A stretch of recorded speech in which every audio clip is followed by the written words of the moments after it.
has preseason been going so far, and what do you think are the most important things for to be working on and ironing out at this point in preseason? Yeah, it's been good. We got a lot more moving pieces this year with Champions League and 2 MLS Cup finals, so condensed off seasons. So I think kind of just making sure guys are feeling good and kind of ramping up to fitness, not kind of peaking too early because we got a congested schedule. But I think the staff's doing a good job of managing everybody. Have you played in Champions League much in your career? Yeah. When you were in Houston. Yeah, 2 years I was in Champions League, but that was before they had the round of 16 automatic. So we had to do all the group play in a lot of countries. So I don't think this is too big of a deal for me.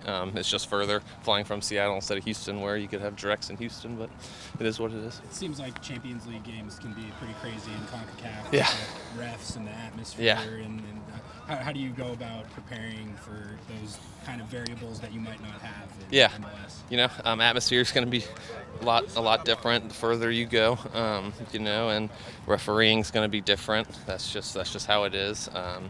Different styles of play for different countries, but I think we have a team where we just worry about ourselves. Our play can take care of itself, no matter who we're playing. But that's something you control what you can control, but you can't control other variables like reffing and things like that. So, how do you prepare mentally for not overlooking a club that's maybe from a league that is not one of the biggest leagues? No, you can't overlook it at all because they want to show that they can compete with MLS and with Mexico and the bigger leagues in North America. But and like I said, every player could be thinking like, hey, look, if I show out here, I could have a chance to move on to a next part of their career. So they're going to come out firing.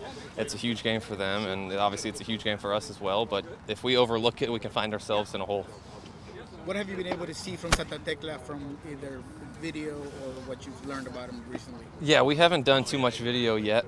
We watched some of their preseason match against Dallas when they played in Dallas, but I'm sure we're going to go into more detail. I know they have a midfielder that played with Preki and at Chivas USA when they were here, but I'm sure that we're going to get a lot more information as we get closer and once we finish these last preseason games in Sacramento.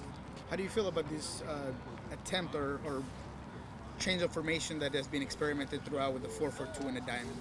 Hey, I'm a forward. I like more forwards on the field, so I like it. But I just want us to be good structurally and sound shape because I think if everybody knows their positions and where they got to be on the field and rotations and covering and stuff, I think structure's a lot more important than playing free. And I think if we can have more options to be able to kind of change our formation a little bit so we're not so predictable against opponents on who we're playing, that's positive. So I think we have a lot of pieces where we can flip things around a lot depending on the selection for the day, and that's only going to help us.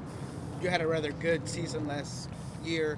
What are your objectives here on this new 2018? Yeah, obviously, new year, league's growing, a lot more players are coming into the league, so there's more competition across the board at every spot. And I think throughout my career, that's something that's helped to raise my level of play.